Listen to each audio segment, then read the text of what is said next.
ย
กมือ10 นิ้วกราบนอบน้อมยังพระติรัตนแก้วเจ้าตั้ง3 ประการอันมีพระพุทธเจ้าพระสัทธรรมเจ้าพระสังฆเจ้าอันเป็นสรณะที่เปิ่งตีเคารพนับถืออันสูงสุดในชีวิตกราบคารวะแตบไตไวสาปารมีธรรมพระมหาเถรานุเถระเจ้าคณะพระสังฆาธิการภิกขุสงฆ์องค์เนนจุตนจุองค์โดยความเคารพ ขอเจริญสุขเจริญปอนบ่ออกไม่ออกศรัทธานาบุญสันนิบาตตันเข้าจุหนุ่มเท่าใจยิงก็ขอน้อมต้อนรับทุกท่านเข้าสู่รายการมรดกธรรมกำเมืองและสารธรรมกำเมืองต่างสถานีวิทยุกระจายเสียงพระพุทธศาสนาแห่งชาติและสังคมคลื่นเพื่อการศึกษาพระพุทธศาสนาและวัฒนธรรมคลื่นพระพุทธศาสนาและจริยธรรมส่งสัญญาณออกอากาศต่างสถานีวิทยุวัดฝ่ายหินตำบลสุเทพอำเภอเมืองเชียงใหม่จังหวัดเชียงใหม่ในระบบคลื่นความถี่ FM 104.50 เมกะเฮิรตซ์สถานีวิทยุคลื่นพระพุทธศาสนาและจริยธรรมในความอุปถัมภ์ของมูลนิธิพระบรมธาตุเจ้าดอยสุเทพส่งสัญญาณออกอากาศในระบบคลื่นความถี่ FM 96.0 เมกะเฮิรตซ์ตลอดจนสถานีวิทยุชุมชนต่างๆอาทิสถานีวิทยุคลื่นวิทยุสีขาวเพื่อเจ้าประชาและสถานีวิทยุชุมชนแถมหลายๆที่ได้ลิงก์สัญญาณนี้ออกอากาศให้ญาติโยมทั้งหลายได้รับฟังกันพร้อมกันนี้ยกมือ10 นิ้วกราบถวายการต้อนรับและเจริญพรต้อนรับพ่อแม่ครูบาอาจารย์พระสงฆ์องค์เนนFC แฟนรายการญาติธรรมทุกรูปทุกท่านที่ได้เข้ามาติดตามต่างหน้าจอ Facebook ไลฟ์ของวัดวังสิงห์คำ Facebook ไลฟ์ของธรรมะคลื่นสีขาว Facebook ไลฟ์ของวัดฝ่ายหิน Facebook ไลฟ์ของญาติโยมศรัทธาที่ได้เข้ามาแล้วก็ได้กดแชร์กดไลค์กดลิงก์ร่วมกันเผยแพร่นำธรรมคำสอนนี้ไปยังกลุ่มเพื่อนๆของทุกท่านก็เบื้องต้นต้องขอประทานอภัยสุมาอภัยกับ FC โดยเฉพาะทาง Facebook เนาะก็ตั้งแต่ก่อนเดือนยี่ก่อนลอยกระทงมาตุลงหายไปจากหน้าจอประมาณอาทิตย์ปลายละก็ทั้งนี้เลยทั้งนั้นก็เพราะโดยเหตุมีศาสนกิจมีภารกิจที่จะต้องปฏิบัติที่จะต้องทำประกอบกับต่างด้านการกิจการงานของต่างวัดต่างวาก็เลยทำให้ไม่ได้มาพบมาปะกับ FC ต่างหน้าจอวันนี้มาพบมาปะกันแล้วเนอะ มาปะกันในช่วงของอากาศก็ค่อนข้างที่จะเย็นเริ่มเข้าสู่หน้าหนาวแต่ก็ยังไม่วายที่จะมีฝนพ่องบางวันก็มาเจ้าเย็นเหมยลงพ่องปกปักปกปักขวายมาก็อากาศอึมครึมเดี๋ยวก็ยามค่ำยามแรงฝนตกเพราะนั้นก็เตรียมตัวเนอะตอนนี้ไปเขาจะเจอวันหนึ่งประมาณ3 ฤดูก็ด้วยความเป็นห่วงดูแลสุขภาพร่างกายกันเนอะตุลุงก็เหมือนเดียวกันเตือนญาติโยมตัวเก่าก็พยายามประคับประคอง โดยเฉพาะสภาพอากาศที่ไอพ่องวัดพ่องวันนี้มันจะมาด้วยกันแล้วก็ในช่วงเดือนยี่เปงก็มีเตดหลายตีก็บางตีก็เสียงม่วนเสียงใหญ่บางตีก็เกือบไปบรอดก็ด้วยความเป็นห่วงกับพี่น้อง FC เฮาทุกท่านเนอะเบื้องต้นวันนี้หน้าจอมากันหลวงหลายก็คือหอดคือเติงหาเจริญปอนต้อนรับเนอะคุณโยมสุขวันอินใหญ่เจริญพรต้อนรับคุณโยมจิตพิมพ์มโนชัยเจริญปอนต้อนรับโยมปีอัญชลีคำกิติเจริญปอนต้อนรับท่านพิทยาจารย์มคณยกปอยจาน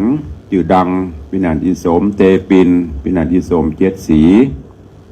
เจริญปอนต้อนรับพี่อายุธนาจังซอห่างดงเนาะเจริญปอนต้อนรับโยมพินันล่าเนอพินันจรันปิยจันทร์เจริญปอนต้อนรับท่านหัวหน้าหนึ่งเนาะท่านปัญญาจารย์วิจิตรธีรธรรมหัวหน้าฝ่ายป้องกันบรรเทาสาธารณภัยตำบลประเดชขอบพระคุณท่านเนอได้เมตตาอนุเคราะห์ทางวัดร่วมเป็นเจ้าภาพนักกตันคันโทยหรือกำเมืองห้องกำยันก็ได้รับเป็นเจ้าภาพ1 ตัวอนุโมทนาบุญขอบคุณตัวเองเจริญปอนต้อนรับพระอาจารย์เก่งเนอะพระอาจารย์เก่งแห่งแม่กุ้งเจริญปอนต้อนรับ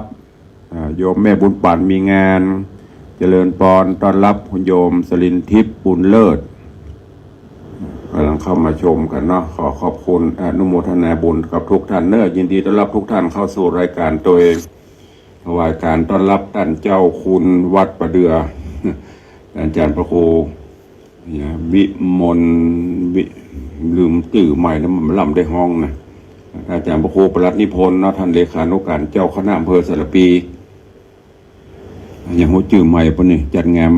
มันล่ำได้ห้องนะมันเลยหลงลืมไปเจริญพรโยมแม่สุพินวิริยาเนอะกำลังเข้ามาโยมพิสมัยสีเทพธรรมรงกำลังเข้ามากันก็คงจะขึ้นฮอดขึ้นเติงหาหูบอกขึ้นเติงหาก็มันเมินไม่ใช่ว่าเมินแล้วไม่ได้ปะเพราะศาสนกิจภารกิจดังที่ได้บอกไปส่วนทางบ้านทางจองทางสถานีวิทยุยังมีอยู่ก็คือเป็นเทปรายการมาแตงวันก่อนโยมป่อจากเชียงไฮ้สถานีวิทยุคลื่นพระพุทธศาสนาจากวัดเชียงไฮ้วัดพระแก้วบางเตื้อบางครั้งเปิ้นก็เอาเทปไปออกเมื่อคืนโยมป่อโทรมาอันตุลุงที่กำลังออกอากาศนี่แม่นกอจะถามว่าแม่นละโลผ่ายออกอากาศที่ไหนออกอากาศต่างวัดคลื่นของจังหวัดเชียงไฮ้ก็ขอบพระคุณเนอะถึงแม้จะเป็นเทพเป็นยังก็ถือว่าเรายังได้วิจัยอยู่ด้วยกันอยู่ถ้าบัติดภารกิจการใดตุลุงก็จะบรรละหน้าที่ภารกิจที่จะต้องรับผิดชอบทางต่างวิทยุทางต่างหน้าจอเนาะ วันนี้ปะกันแล้วก็เพื่อเสียเวลาเข้าสู่หัวใจของรายการเสียก่อนโดยการฟังน้ำฟังธรรมวันนี้เอาทำเรื่องใหม่เพราะว่าเป็นปาฐกถาธรรมเป็นบรรยายธรรมเขาก็ได้ฟังกันอย่างคลื่นสีขาวก็ดีคลื่น96ก็ดีคลื่น104ก็ตามก็จะมีนักจัดรายการพ่อแม่ครูบาอาจารย์มานำเสนอรายการมีหลายรสชาติอย่างพ้นว่านะถึงข่าวสารถึงอย่างต่างๆการบรรยายธรรมการนำพระไตรปิฎกมาบรรยายมาอู้มาจ๋าก็มีครูบาอาจารย์แต่ละรูปแต่ละท่านที่รับผิดชอบแม้กระทั่งทาง Facebook ก็เช่นเดียวกันมีหลายสิ่งหลายอย่างที่ท่านทั้งหลายต้องการ เราสามารถกดเข้าไปได้ตุลุงก็เป็นผู้ที่จะอนุรักษ์รักษาในด้านการเทศแบบปืนบ้านล้านนาในการมรดกธรรมกำเมืองเฮาดังนั้นก็สลับซับฟังกันไปเนอะ มาละสัญญาณ ไปละก็เสียงกระแอมกระไอออกไปขอประทานอภัยสุมาภัยกับทุกท่านเนอะเจริญปอนต้อนรับเนอะคุณโยมจันทรายแปลงหลวงกำลังเข้ามาเชิญทุกท่านตั้งอกตั้งใจรับฟังพระธรรมเทศนาปืนเมืองเหนือเรื่องจันตะฟองสมุทรปฐมฤกษ์เบิกฟ้าผูกที่หนึ่งตอนที่หนึ่งเรื่องราวจะเป็นจะใดเชิญทุกท่านที่ตามรับฟังณโอกาสบัดนี้ นะโมตัสสะภะคะวะโตอะระหะโตสัมมาสัมพุทธัสสะ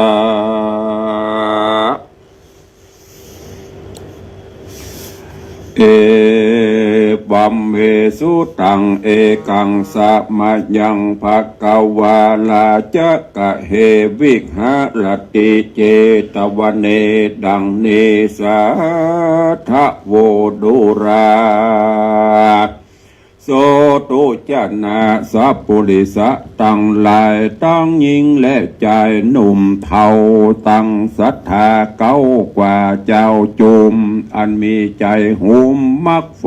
ไข่เข้าไกลเนรปานจิงปากันมาสันนิบาตฟังธรรมจุงปากันจำกาถาบาทตนติดสืบสนตัวไปหอมจิตหอมใจเฮือเตียงมันอย่ากึดสอดดันไปหลายแสง จ้างเสียแห้งไปปางเป่านับฟังเราเสียได้จักบ่หูนิยายของธรรมเทศลวดเป็นเหตุให้เสียเวลาก่อนไปสู่เก๊กหาปีกปอกบ่มีสั่งจักเล่าบอกเฮือลูกหลานฟังบ่มีสั่งจักมาโอเฮือลูกหลานได้หูถึงแนวทางป้าเฮือลูกหลานบ่คบยำพ่อแม่บ่หูจักกุนเท่าแก่ตานายลวดกับกายเป็นคนสอนยากซ้ำมินประมาทกว่า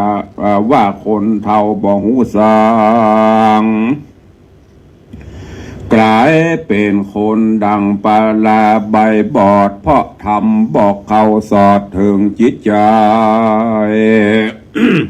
ขอเฮือพ่อแม่ตานายอันฟังอยู่เป็นจุ้มหมู่อยู่กลางกำกลางเฮือปากันจดจำแจ้งทีแล้วนำไปบอกยี่ไข่ปันแก่ลูกหลานตั้งบ้านเฮือเขาได้พันยันต่อป่าปะกามคือเขาเว้นจากการกระทำอันเป็นบาปใจที่กระยากฮืออ่อนโยนสอนฮือเขาหูบุญกุลพ่อแม่คนยำครบยำเท่าแก่อาวุโสสูงหูจักบุญจักบาปอ่อนน้อมขาวันตายังปู่ป่าฮือความรุ่งเรืองไปนาหากมีมาความสุขขาหลายอย่างบ่เหินห่างจากตัวเฮาและนาเอกติวสังยังมีในการละคาบนึ่งใส่พระที่ไวยสัพปัญโย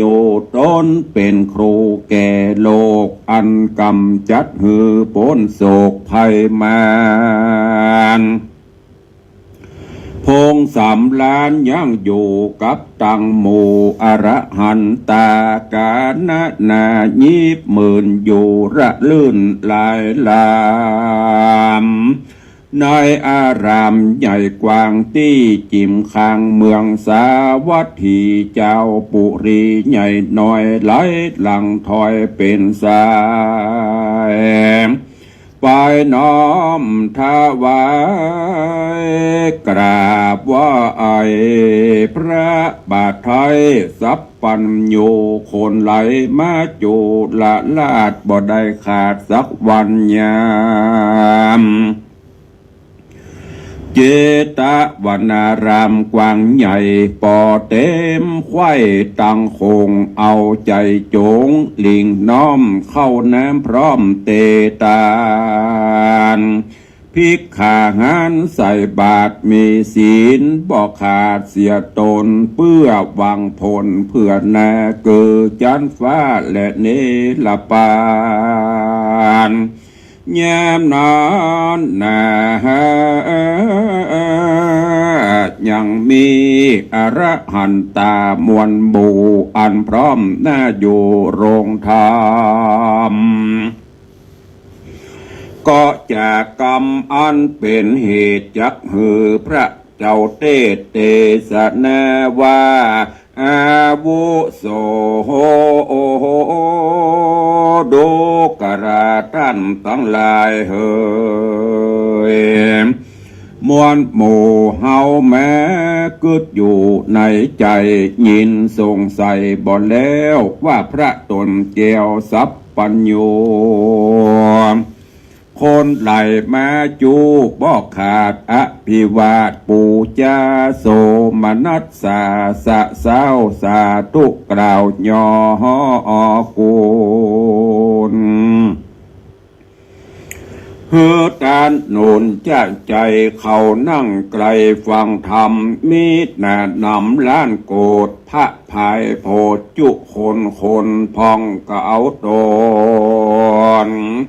เข้าไปลอดอมตะยอดเนลปานพ้องมียานบตันเกก็ได้เถิงเกโสตามีดวงตาแจ้งสว่างเอาตนแห่งภัยมารพ้องเป็นทุกข์ผ่านเศร้าโศกเมื่อพระเจ้าโพธิเดชนาพ้องก็แสวงหาตั้งบาปเหมือนเทวทัตผู้ใจหยาบสามัญมันใจหันหยาบจ้าพกอยู่ท่าบนดอยเพื่อรอคอยตั้นไทยพระที่ไวสัพปัญโยตีนาพระตนเป็นครูแก่โลกเสด็จไปโพดฝูงสัตตาเตวตัดก็ยูผาก้อนใหญ่ลงมาใส่สัพปัญโย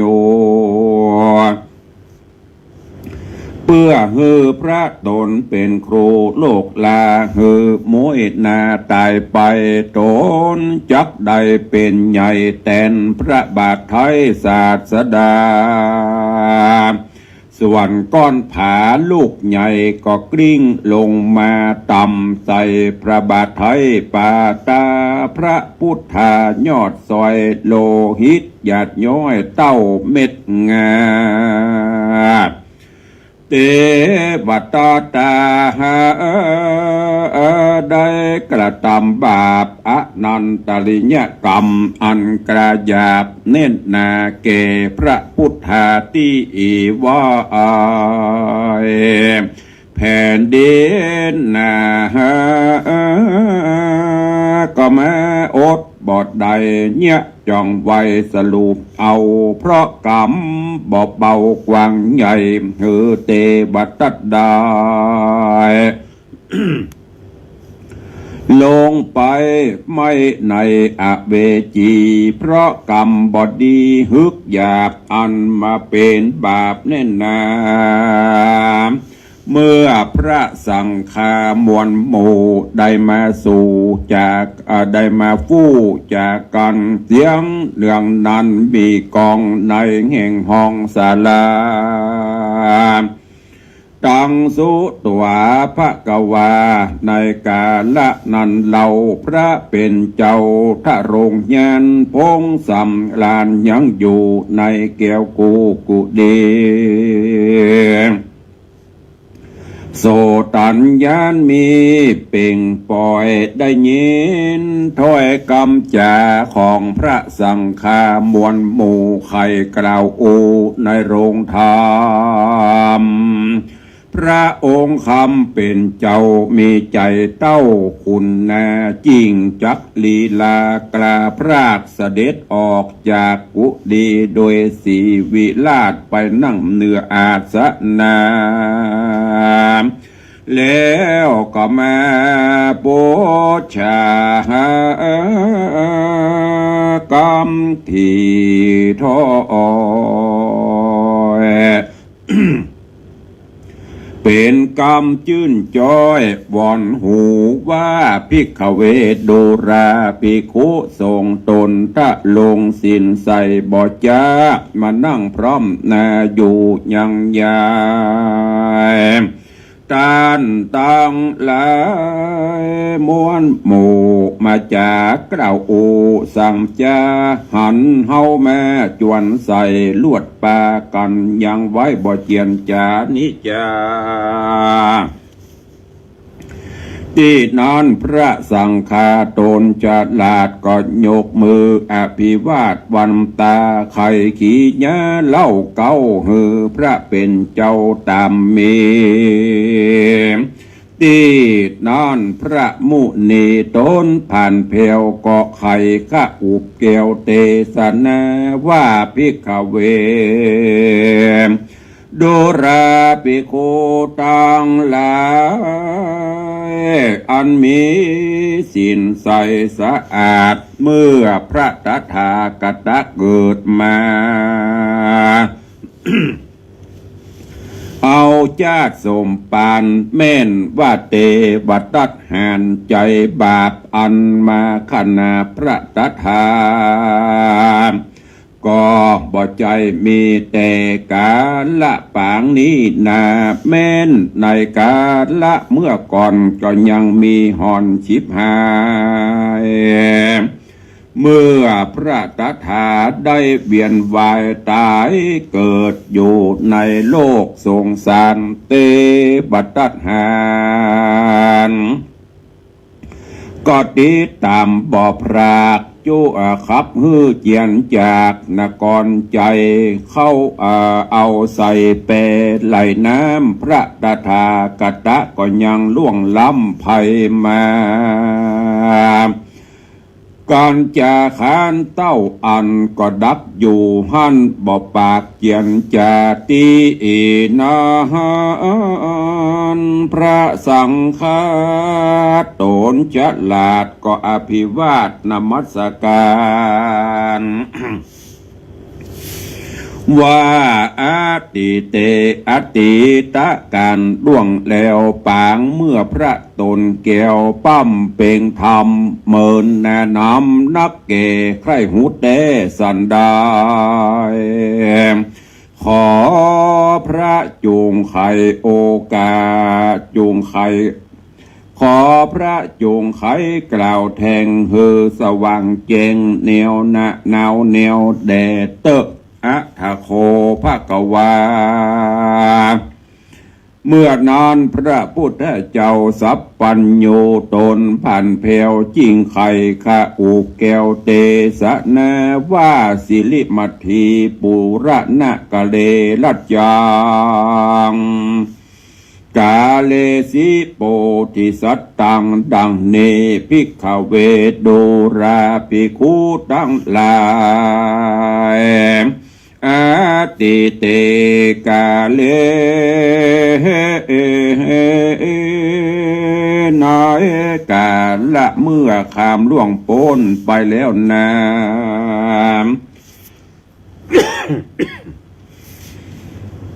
พ พระตนแก้วสัพปัญโยตนเป็นครูแก่โลกเฮือได้ปนทุกโศกภัยมันพงสำลานยังอยู่ในตาวติงสา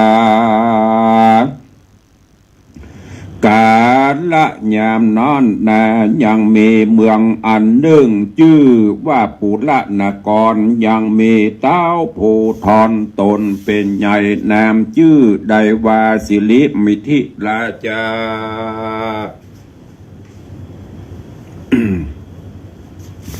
อันเป็นพญาสะบวยราชส่วนนางน้อยนาฏมเหสีชื่อว่าสลีปิมปาสะเวยเมืองปุระนครนาการาวิเศษเป็นเมืองแก้วเอกนาการาเป็นเมืองสมบูรณ์นาทุกสิ่งหลวงกว้างยิ่ง12โยจนาตั้งยาวก็อาโคขนาด12โยจนาเสมอกันก่ออิฐดินกีก่ออิฐตันดินกีสูงสุดที่3 วาเป็นนักกลาใหญ่กว่าอ่าง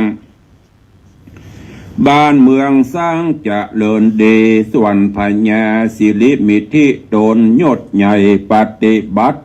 ตามธรรมปกครองสถานประเทศอยู่ในเขตสามัคคีธรรมบ่แปะบ่เบียดเบียนหือตกยากดังตังไพราชประจาฟ้าฝนนา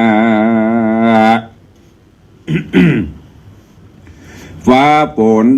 นาก็ตกจอบปิจะเข้ากราก็ออกตามฤดูกาลมัจฉะมังสาหารก็มีมากพลามากไม้หลวงลายจางมาหัวควายมีทุกสิ่งรถล้อวิ่งไปมาถนนมักกาขวางข้างขอกบอกว่าบ้านนอกในเวียงพัฒนาเพียงกันไปจุอย่างน้ำไหลไฟสว่างหนต่างดีการศึกษามีกู้ไฟไผ่บ่เบื่อในการเรียนวิจา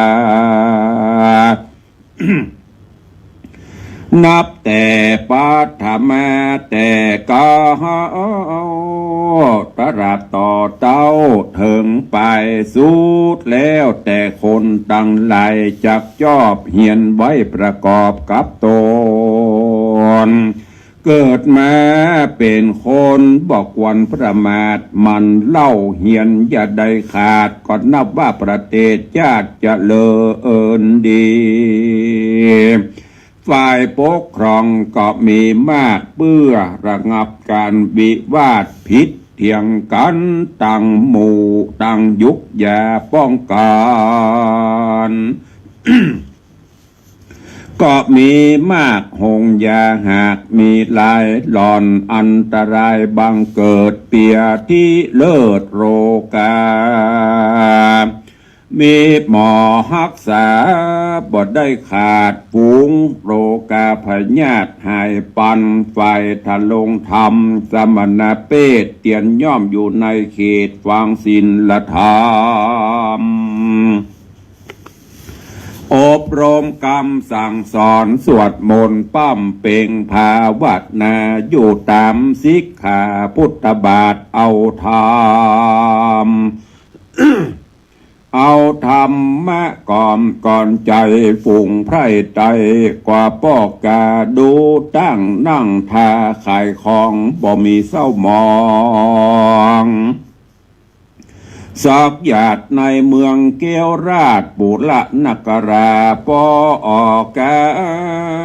ถิ่นไกลมาบอกขาดมานั่งขายของในกาดตลาดลีมีตังเศรษฐี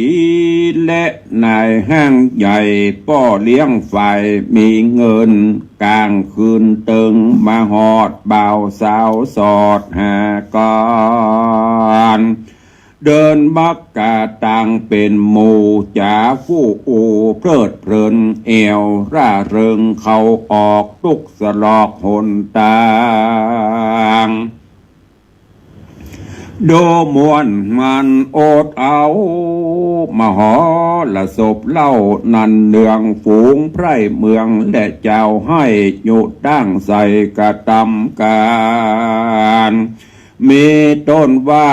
กสิกรรมกระตำแน่และกระตำให้ตามใจไฟของไผ่มันบ่ได้มาบ่ได้ผ่านเศร้าโศกวิปโยคกวนควีเหตุอาสะไหลปาลมีตั้นเต้าตนภาพดาวปุรณกร มีความสุขสะโมสอนจมจืนปีติตื่นจุคืนวันก็มีหันและนาตา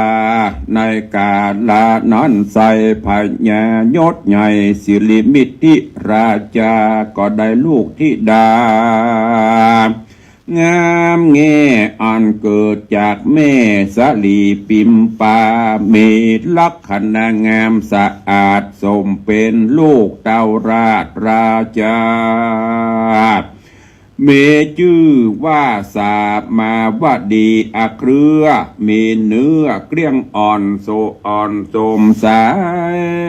ตีนมือใส่จะจรเนื้อเกลี้ยงอ่อนผิวโนวันหน้าตากวนสะอาดดังธรรมชาติคำแดงเป็นดังอินตาแป่งหล่อเบาเพราะชาติเก่าของนางเกิดปางหลังเก่าเกิดนางบ่ได้เบื่อศีลธรรมหูจักกรรมอันดีอันชอบหูจักประกอบด้วยศีลเป็นอาจีนบอกขาดใจเข้าบาทพระสงฆ์องค์เน้นตั้งคนทุกข์เห็นกันอยากคนทุกข์ยากมหาก็มีเมตตาเพื่อแผ่บ่ได้เว้นเวทตั้งบุญจริงเอาโตไปเกิดในจันฟ้าเลิศตุสิดากันจุติตายกราดจากภาษาทไปบนก็จริงเอาโต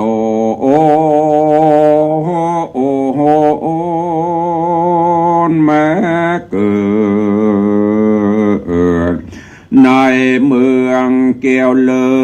ศโปละนักลาเป็นลูกกษัตริย์เมืองใหญ่เป็นธิดาแก่นไทยพญาสิริมิติราชา การมีอายุวาสา16 ปีขวบเขาลักษณะยิงเราเหลือคนดังนางไปบนฟากฟ้าพัดแผ่นาลงมาบอบมีนางใดนาจักเตรียมแตกใดเพราะนางเกี้ยวแก่นไท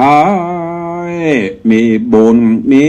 สมปันนุนมากเต้ามีนางนอนเนา64,000ปันนางมาเป็นปริวารแวดล้อมเห็นเหออมกู้คืนวานดังอยู่เมืองสะวันเตตองโหนแห่งห้องตุสิตาสาปุริสะตั้งหลายม้วนหมู่อันก้าอยู่ฟังธรรมจุงป้ากันจำทวนทีอันเป็นเรื่องที่สอนใจ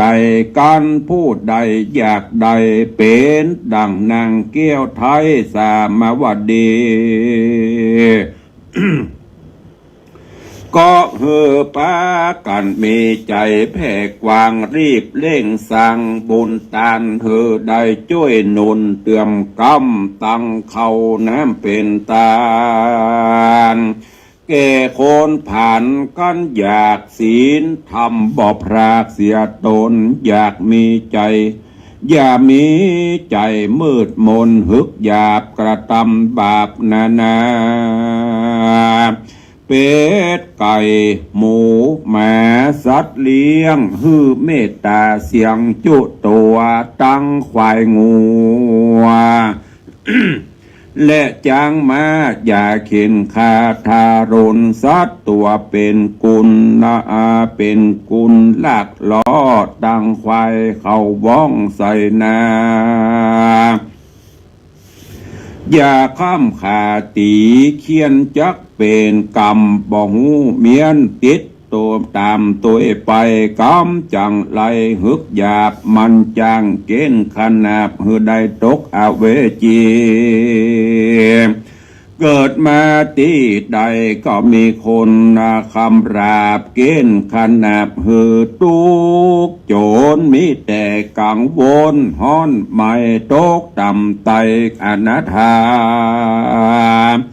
บ่มีสั่งจะช่วยกรรมหือสูดล่วงหือส่งล้ำภัยมันมีความทุกข์ผ่านหลายจาดย้อนใดขนาบสัตว์ที่มีกูล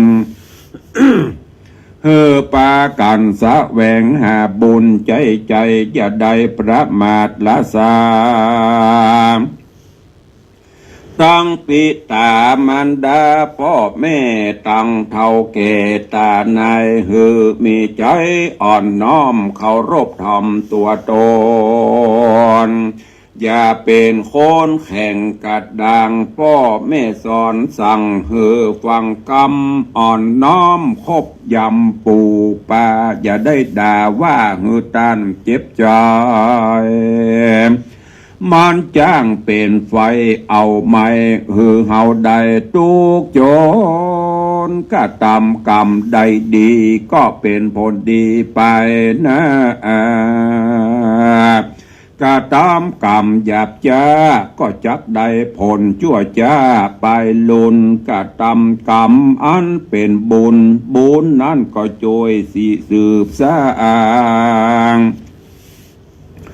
คือเจริญมากกวางเลือดลายตุกยิงใจหนุ่มเท่าย่อมสะเวยกรรมเก่าตีกระทำมาตามดังพระสัทธาเทศไว้เพื่อเฮือมนุษย์นุ่มไตปฏิบัติตาม สุขะโตสุขะทานังคือความสุขแก่ต้านสุขนั่นก็มาถึงตนสุขอันใดที่เฮาได้ฮือแก่คนอื่นสุขอันนั้นย่อมเป็นผลยกยื่นแก่ตัวเฮาเป็นผลยกเอาตนพ้นจากความทุกข์ยากอนาถาทุกข์อันใดที่เฮาสร้างไว้แก่มนุษย์ลุ่มไตและฝูงสัตว์ตาทุกอันนั้นนะมันย่อมปิกปอกกับแม่ครอบผาโจรฮือเฮาได้หนอทารนลำบากได้ทุกข์ยากหลายโหนดังกรรมพระตัสสะปนสอนไว้ฮือเป็นไม้ไตสองกะไตสองโลกาวาทุกขโตทุกขฐานังหือทุกแก่คนอื่นทุกนั้นก็มาถึงตนเป็นทุกข์กับหนปีกปอกเข้ามาครอบตัวเฮาและนาเนติตังขีญาสังวันนาวิเศษจากห้องเหตุธรรมเทศนาจันตะฟองสมุทรผูกที่หนึ่งตอนที่หนึ่งก็บังโกมสมเร็จเดช วันนี้ตุลุงได้นำเอาธรรมเทศนาเรื่องใหม่ หรืออาจจะได้มีครูบาอาจารย์รูปอื่นตั้งกระเทศไปพ่องก็มาฟังซ้ำก็เป็นอย่างจะได้รู้เรื่องราวต่างๆในเรื่องของจันตะวองสมุทรกำลังนำเรื่องราวนำท่านทั้งหลายเข้าสู่เบื้องต้นเข้าสู่เนื้อหาเข้าสู่เรื่องราวในผูกที่ 1ตอนที่ 1อยู่เนอะก็ให้ติดตามฟังกันไปเดี๋ยววันพุธตุลุงจะเอาตอนนี้ไปสรุปให้ฟังเพื่อที่จะได้ประติดประต่อเรื่องราว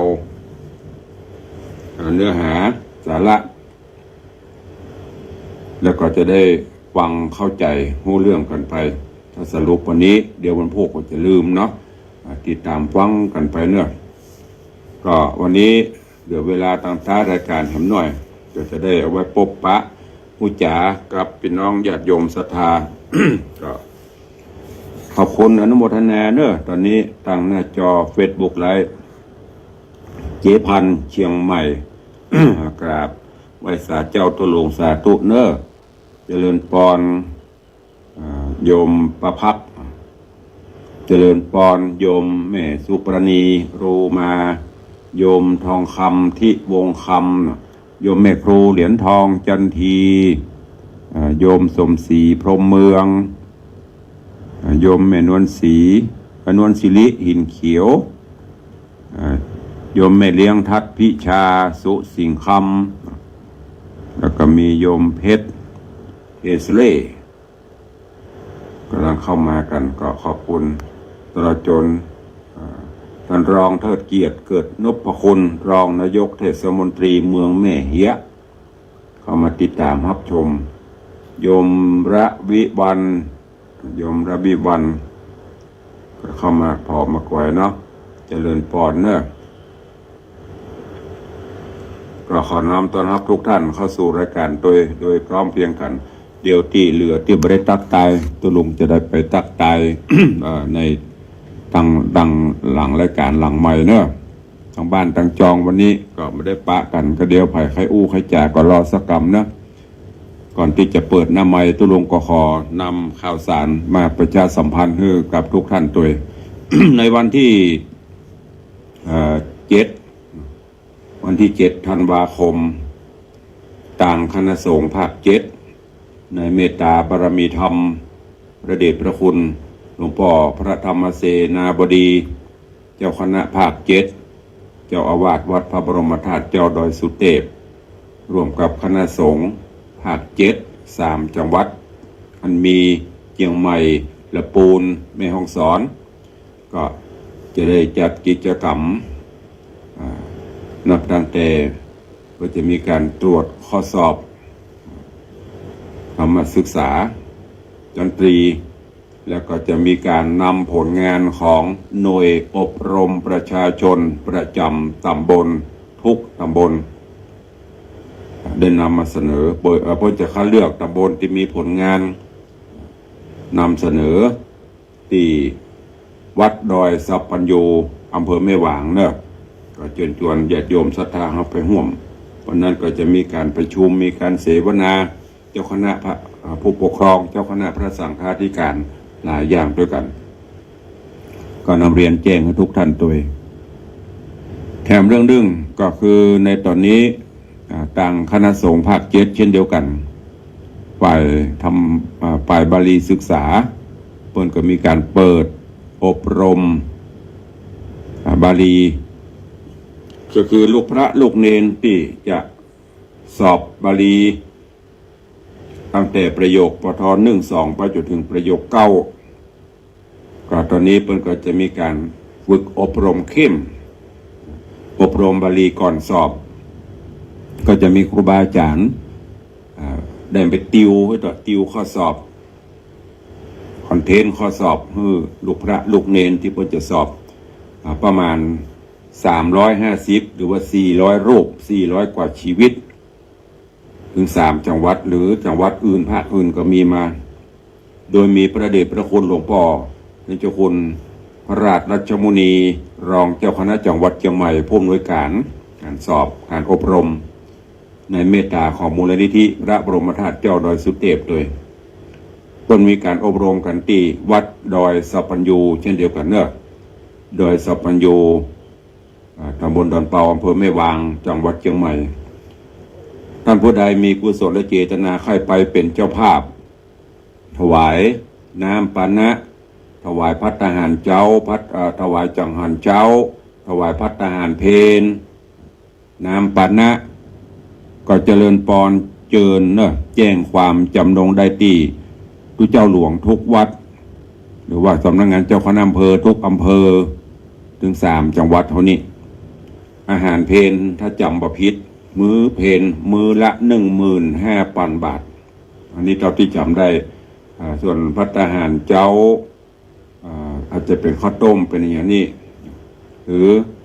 ตอนน้ำปานะก็ประมาณ5,000 ต่อมื้อนะก็ติดต่อสอบถามแจ้งความจำนงได้เนอะนำเรียนแจ้งให้กับทุกท่านตัวแล้วก็ทางสถานีวิทยุคลื่น96เฮาก็จะมีกิจกรรมที่ได้ปฏิบัติกันมาทุกปีนั่นก็คือกิจกรรมงานทำบุญสถานีวิทยุแล้วก็กิจกรรมทำบุญตอดพระป่าทำนุบำรุงกิจการของทางสถานีคลื่น96เมกะเฮิรตซ์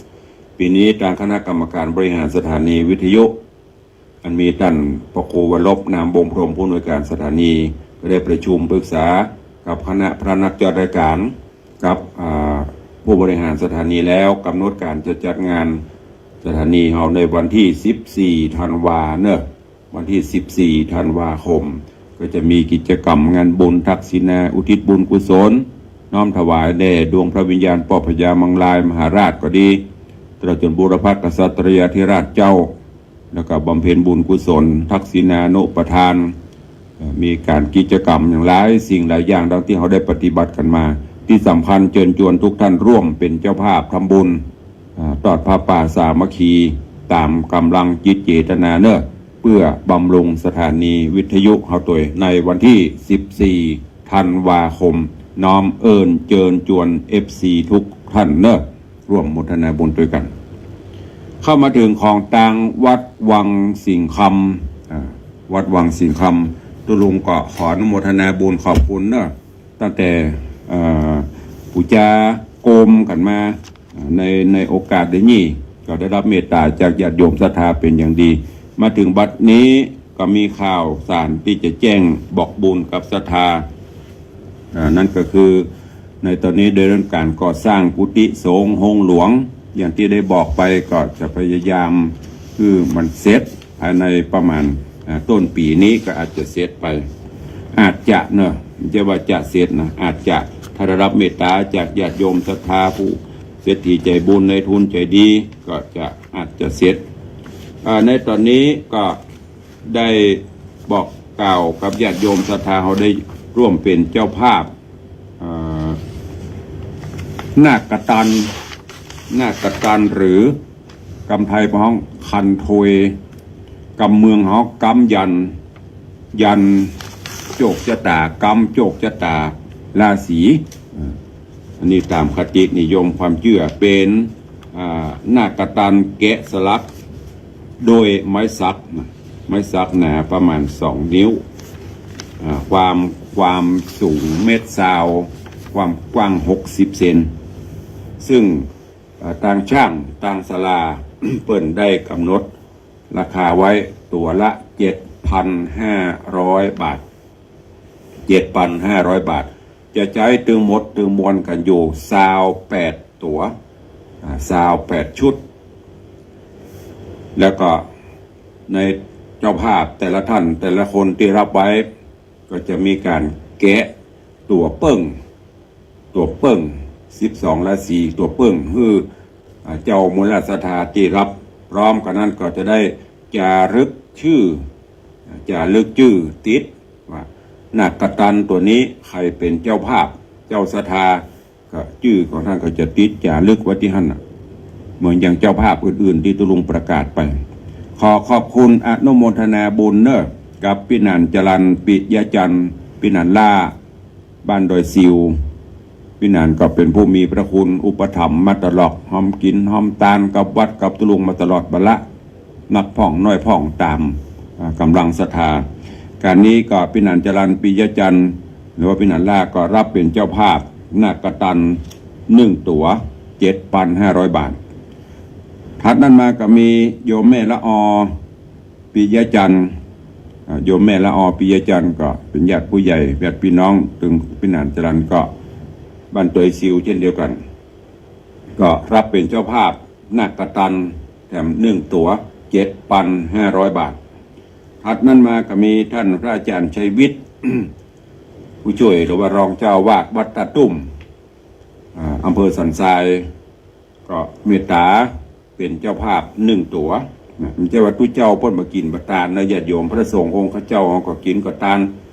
ก็ขอบคุณกับพระอาจารย์พระชัยวิทย์ตัวอาจารย์ชัยวิทย์ที่พวกก็ไปช่วยหลายวัดหลายวาตามอัตภาพอย่างที่ท่านอาจารย์บนบ้านนะตามนาบุญเนาะนี่ก็เป็นเจ้าภาพมา1 ตั๋วท่านนั้นมาก็มีโยมนิพนธ์พรหมศรีอู่เดือนบริการซ่อมรถยนต์เครื่องยนต์ต่างๆก็เป็นเจ้าภาพ1 ตั๋วตอนนั้นมาก็มีขอบคุณอนุโมทนากับแม่ครูเหรียญทองจันทีเนอะโยมแม่ครูก็เช่นเดียวกันร่วมบุญกุศลกับตุลุงมาตลอดกับวัดมาตลอดแม่ครูเหรียญทองจันทีร่วมเป็นเจ้าภาพ1 ตั๋วแล้วก็คนบอกว่าแม่ครูเปิ้งปีกุลหมูหรือกุลจ้างเนี่ยฮะก็เป็นอย่างเดือแกะเฮือกเจ้าหมูก็เอาจ้างเดี๋ยวก็บอกคำ มันตัวเดียวกันนะหมูกับจ้างนอกจากนั้นก็มีอาจารย์ศรีพรณวงศานี่ก็ร่วมเป็นเจ้าภาพนักตัน1 ตั๋วนักตัน1 ตั๋วเกิดปีวอกนอกจากนั้นก็มีโยมนางสาวพิมพ์ชนกเกียงสิทธิโชคก็เป็นเจ้าภาพ1 ตั๋วปีกระต่ายถัดนั้นมาก็มีท่านปัญญาจารย์วิจิตริรธรรมท่านหัวหน้าหัวหน้าฝ่ายป้องกันบรรเทาสาธารณภัยเทศบาลตำบลป่าแดดร่วมเป็นเจ้าภาพ1 ตั๋ววันนั้นไปบอกปีเกิดลืมไปละเดี๋ยวก็ถามกันไม่เลี้ยงว่าจะได้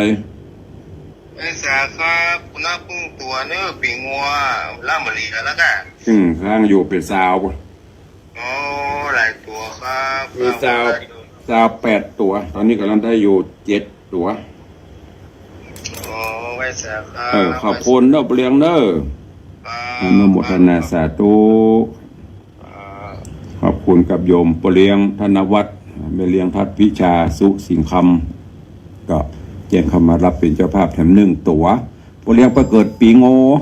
ปีงัวปีฉลูชวดหนูฉลูงัวก็ขอพระบุญกินบุตรตานทั้งหลายทั้งมวลเนอะได้อภิบาลปกปักรักษาทุกท่านตลอดจนตั้งลมปเลี้ยงมีสุขภาพพรรณนามัยสมบูรณ์แข็งแรงหายจากโรคภัยไข้เจ็บโดยเร็วพลันได้มีสุขภาพสมบูรณ์แข็งแรงได้กำจูอุดหนุนในประกำยันกำบุญบารมีกำโจกจตาราศีกำอายุมีอายุมั่นขวัญยืนเนออันนี้เป็นนาคตันหรือคันโทยกำเมืองเขากำยันแกะสลักด้วยไม้สักแต่จะลงสีทองก็ว่าลงสีไม้เดี๋ยวก็ดูแหมกำถ้าปิดทอง100นี่แปลงทองคำประเดี๋ยวมันแปลงบาท60,000ไปก่อนอันนี้ก็คงจะปรับไปตามหน้างานเนาะก็เพื่อความสวยงามไหนๆก็ได้สร้างได้แปลงก็แปลงให้มันเต็มที่ก็ขอบคุณเนอะ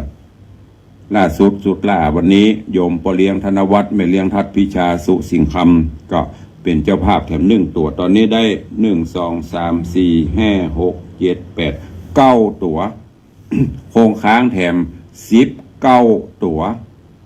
19 ชุดตึงหมดตึงมวลกุฏิหลังนี้ศาลาช่างพลบอกจะใจอยู่28 ตั๋วหมดแล้วก็หมดเลยโหงหลังคาก็หมดละมีเจ้าภาพฮับไปละอันนี้ก็ขอบคุณบุญรักษาทุกท่านด้วยเนอะก็วันนี้เวลาหน้าจอตอนนี้ตังเฟซก็มีอยู่แต่ว่าทางบ้านถ้าจะหมดตัง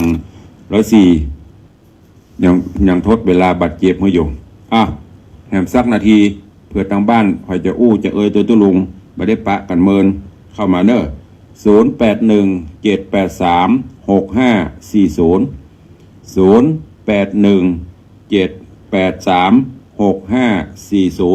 มีไหมเอ่ยต่างบ้านต่างสถานีวิทยุ104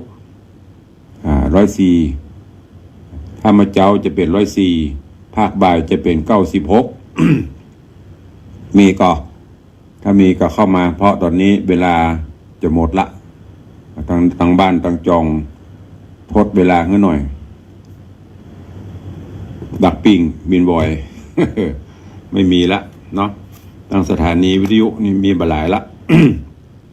อุ้ยฟังอยู่แต่อุ้ยบ่โทรถ้าวันใดตู้เจ้าดักปิ้งอุ้ยถึงจะโทร โทรตัวก็ลุงเป็นหยังเมื่อยกะบ่สบายกะยังมาจัดรายการหรอกบางทีเปิ้นจัดแอบ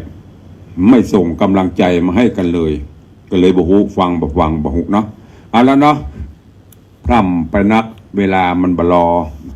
เวลาก็ไหลไปเรื่อยๆตอนนี้เวลาหมดเวลาแล้วกราบขอบพระคุณครูบาอาจารย์เอามีอยู่เมาใส่บาตรกันเอาว่าจะได้นางสาวเหรียญทองเวลาหมดแล้วมันได้บุญอยู่เจ้าสาธุได้บุญที่โทรมาเอาบุญนิดหน่อยเอาสาธุอนุโมทนาเวลาจะหมดแล้วมันเดี๋ยวจะไปเบียดเวลาเปิดเดี๋ยวหลังไม้เนอะตอนนี้เวลามันไปนักเดี๋ยวตุลุงจะโดนเปิดจะว่าบุหูเวลาเลยละอีกหมดก็ขอบพระคุณพ่อแม่ครูบาอาจารย์ทุกรูปทุกท่านพี่น้องญาติโยมอีป่อยแม่ทุกคนเนอะติดตามรับฟังทั้งต่างบ้านต่างสถานีวิทยุตลอดจนต่างหน้าจอ Facebook ไลฟ์ขอบคุณอนุโมทนาบุญกับทุกท่านตัวที่สำคัญขอบคุณกับทุกท่านที่ได้เมตตาตุลุงเมตตาทางวัดได้เป็นเจ้าภาพในสิ่งก่อสร้างต่างๆโดยเฉพาะบัดนี้ก่อสร้างกุฏิสงฆ์องค์หลวงช่วยกันสร้างช่วยกันทำให้มันเสร็จไปขอพระบุญกินบุญทานทั้งหลายได้ไปอุปถัมภ์รักษาทุกท่านเพื่อมีความสุขกายสุขใจขอมีสุขภาพพลานามัยสมบูรณ์แข็งแรงอยู่เย็นเป็นสุขเหมือนกันจุตนจุองค์จุผู้จุผลเนอจตารโรธรรมาวัฏันติอายุวันโนสุขังปลัง